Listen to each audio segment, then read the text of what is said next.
ഒന്നിച്ചായിരുന്നു അന്ന്. ഓവലേട്ടനൻ ഇത്ര അടുത്ത് ഞങ്ങൾ താമസിക്കുമ്പോൾ ഒരു ദിവസം പോലും കാണാത്ത ആളുകളല്ലല്ലോ. ഞാൻ അന്ന് രാത്രി പോകുമ്പോൾ ഗോപാലേട്ടൻ എന്നോട് പറഞ്ഞ് ഞങ്ങൾ സുബ്രഹ്മണ്യൻ്റെ അവിടെ നിന്നോളാമെന്ന് പറഞ്ഞിട്ടാണ് ഞാൻ ഇവിടുന്ന് പോകുമ്പോൾ ചോദിച്ച് ഇറങ്ങുന്നില്ലേ നമുക്ക് താഴേക്ക് പോകണ്ടേന്ന് ചോദിച്ചപ്പോൾ പറഞ്ഞ് ഇല്ലടാ ഞാനിവിടെ സുബ്രൻ്റെ അവിടെ നിന്നോളാം. തൊട്ടടുത്ത് ഞങ്ങളെല്ലാ ഫ്രണ്ട്സ് അവിടുന്ന് അങ്ങോട്ട് മൊത്തത്തിൽ ഈ ഏരിയയിലെല്ലാം പരസ്പരം അങ്ങോട്ടും ഇങ്ങോട്ടും കാണുന്നതാണ്. ഞങ്ങൾ അവിടെ നിന്നോളാം കുഴപ്പമൊന്നുമില്ല എന്ന് പറഞ്ഞതാണ്. എന്നാൽ ശരി നിങ്ങൾ സേഫായി അവിടെ നിൽക്കുകയാണെന്ന് എല്ലാവരും കൂടി നിന്നോളി എന്ന് പറഞ്ഞ് ഞാൻ പോവുകയും ചെയ്തു. പക്ഷെ അതിൻ്റെ തലേന്ന് വരെ ഞങ്ങൾ പിന്നെ രാത്രി 2 മണിക്കൊക്കെ ഇറങ്ങിയിട്ട് എല്ലാവരും മാറ്റിയതായിരുന്നു. പിന്നെ ഈ പൊട്ടുന്ന അന്നാണ് ഞങ്ങൾ തിരിച്ചിങ്ങോട്ട് കാലത്ത് വന്നിട്ട് പിന്നെ വീടുകളൊക്കെ നോക്കി കുഴപ്പമൊന്നുമില്ല എന്ന് കണ്ടപ്പോൾ നമുക്ക് രാത്രി മാറാമെന്ന് വിചാരിച്ചിട്ട് പകൽ ഫുൾ ടൈം ഇവിടെ നിന്നു. ഭയങ്കര മഴയായിരുന്നു. മഴ കുറവായിരുന്നു, പകലൊക്കെ മഴ കുറവായിരുന്നു. ഈ ഉരുള് പൊട്ടിയ ദിവസം മഴ രാത്രിയാണ് പെയ്തത്, പകലൊക്കെ മഴ കുറവായിരുന്നു. അതുകൊണ്ടാണ് കുറെ പേര് മാറിയിട്ടുണ്ട്. ഈ ഏരിയയിലുള്ള ആളുകളൊക്കെ മാറിയിട്ടില്ല എന്ന് പറയാൻ പറ്റില്ല, എല്ലാവരും മാറിയതാണ്. പക്ഷെ ഞങ്ങൾ വിചാരിച്ചേക്കാൾ കൂടുതൽ ഏരിയയിലേക്ക് ഇത് വന്നതുകൊണ്ടാണ് ഇങ്ങനെ സംഭവിച്ചത്. ഇവിടെ നിന്ന് ആരും നിന്നിട്ടില്ല. ഇപ്പം എൻ്റെ അളിയൻ്റെ വീടാണിത്, എൻ്റെ പെങ്ങളെ വീടാണ് ഇത്. ഇവിടെ ഒന്നും വീടില്ല, അതിൻ്റെ അപ്പുറത്തില്ല ഒരു വീടില്ല, എല്ലാവരും മാറിയിട്ടുണ്ട്. അതുകൊണ്ടാണ് ഇവിടെ ആളുകൾ കുറെ മരണം കുറഞ്ഞത്. ഇവരങ്ങോട്ട് മാറി എല്ലാവരും കൂടെ നിന്ന്. അതിൽ ഗോപാലേട്ടനും സുബ്രഹ്മണ്യേട്ടനും നാരായണേട്ടനും അപ്പുറത്ത് നിന്ന് ഇങ്ങോട്ട് വന്നു. നാരായണേട്ടൻ്റെ വീടിന് ഒരു കുഴപ്പമില്ല ഇപ്പോൾ.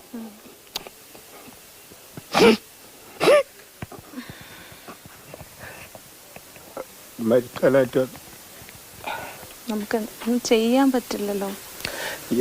എപ്പോഴും കാണുന്ന ആളുകളാണ്, അതാണ് പ്രശ്നം.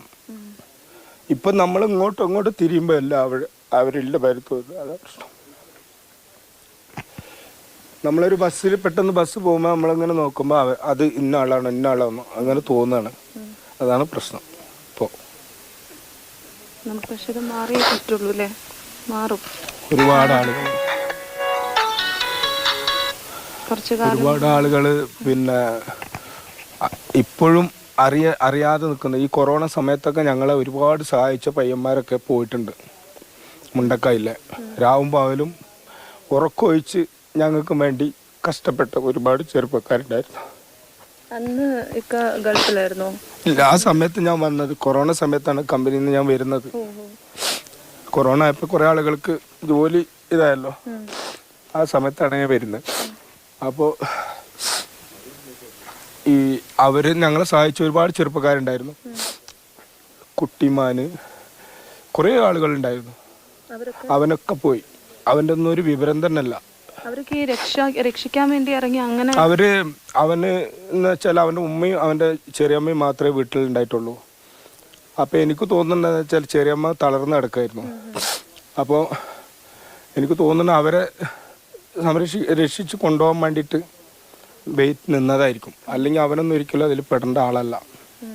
അവനൊക്കെ എന്നെ വിളിച്ചിട്ട് പറഞ്ഞാണ് അന്ന് രാത്രി ഇവിടുന്ന് മാറണം, നിങ്ങൾ മുണ്ടക്കായ്ക്ക് വരണം, ഇവിടെ നിൽക്കരുത് എന്നൊക്കെ അവർ പറഞ്ഞതാ.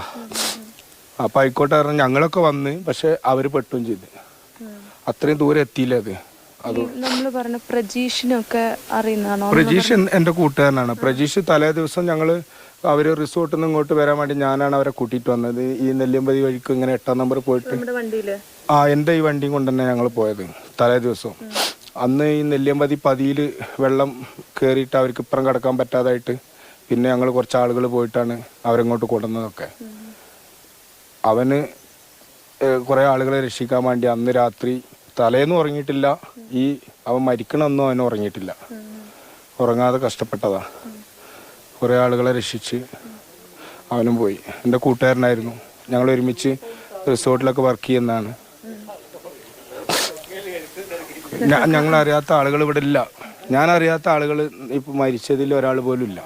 പിന്നെ പുറത്തുനിന്ന് വന്ന 2 ഗസ്റ്റുകൾ ഉണ്ടെന്ന് പറയുന്നതായിട്ട്, അല്ലാതെ വേറെ എല്ലാ ആളുകളെയും ഈ മരണപ്പെട്ട ആളുകളെല്ലാം നമ്മൾ അറിയുന്ന ആളുകളാണ്. അക്ഷയ,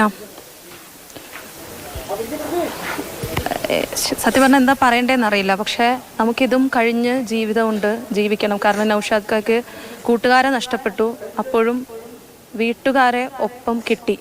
വീട് പോയി, പക്ഷെ വീട്ടുകാരൊപ്പം ഉണ്ട്. ഒന്നേന്ന് തുടങ്ങും അല്ലേ? നമ്മൾ തിരിച്ചു വരും. പക്ഷേ ഇനി തിരിച്ചൊരു പുഞ്ചിരിമട്ടത്തേക്കോ മുണ്ടക്കൈയിലേക്കോ വരവിനേക്കാളും നല്ലത് എല്ലാവരും കൂടി ഇനി ബാക്കി അവശേഷിക്കുന്ന ആളുകൾ, ഞാൻ നേരത്തെ ഒരാളോട് സംസാരിച്ചപ്പോൾ പറഞ്ഞത് ഇവിടുത്തെ 80% യുവാക്കളും ഇതിൽ പെട്ടുപോയി എന്നുള്ളതാണ് പറഞ്ഞത്. ഞങ്ങളിലിപ്പോൾ പിന്നെ ഒരു മൊത്തത്തിലൊരു 600-700 ആളുകളില്ലെങ്കിൽ 500 പേരും പോയി എന്ന് പറയുമ്പോൾ എത്ര ശതമാനം ആളുകളായി? എല്ലാവരും പോയി. ഇനിയിപ്പോൾ കുറച്ച് ആളുകളേ ഉള്ളൂ. മരിച്ചവരെക്കാൾ ബുദ്ധിമുട്ടിലാണ് ഇപ്പോൾ ഞങ്ങൾ. കാരണം ഞങ്ങൾക്ക് ഇനി മുന്നോട്ട് ജീവിക്കും വേണം. പക്ഷേ ഇവരെ മറക്കാനും പറ്റൂല, മറക്കാതിരിക്കാനും പറ്റില്ല. അങ്ങോട്ട് തിരിഞ്ഞാലും ഇങ്ങോട്ട് തിരിഞ്ഞാലും ഒക്കെ അവരെന്നെയാണ് മുമ്പിൽ. നമ്മളെപ്പോഴും പറയും ദുരന്തത്തിൽ നഷ്ടപ്പെട്ടു പോയ ആളുകളെ കുറിച്ച് നമ്മൾ സംസാരിച്ചു. പക്ഷേ ബാക്കിയായ ആളുകളുടെ ഒരു കാഴ്ചയായി നൗഷാദ് ഖാനിലൂടെ കാണുന്നത്. ഞാനിങ്ങനെ നൗഷാദ് ഖാനെ പിടിച്ച് നിൽക്കുകയാണല്ലോ, എനിക്കറിയാം വല്ലാതെ വിറയ്ക്കുന്നുണ്ടെന്ന് എനിക്ക് മനസ്സിലായി. അതുകൊണ്ട് നമുക്ക് തിരിച്ചു വരാമെന്നേ പറയാനുള്ളൂ. നമ്മളെല്ലാവരും കൂടി ചേരുന്ന ഒരു സ്ഥലത്ത്, സർക്കാർ തരുന്ന ഒരു സ്ഥലത്ത് നമ്മൾ ഒന്നേന്ന് തുടങ്ങും. അവിടെ നമുക്ക് മക്കൾ വളർന്നു വരുന്നുണ്ടല്ലോ, അങ്ങനെ നമ്മുടെ യുവാക്കളെല്ലാം വരും. നമുക്ക് വീണ്ടും ഇതുപോലൊരു സ്വർഗം നമുക്ക് കിട്ടും. അവിടെ നമുക്ക് പുഞ്ചിരിമട്ടം പോലെ മനോഹരമായൊരു പേരൊക്കെ ഇട്ട് നമുക്ക് അങ്ങനെ ജീവിക്കണം. അപ്പം അങ്ങനെ ഒരു കാര്യം ഉണ്ടാവും. നൗഷാദ് ഖാ, കരയണ്ട.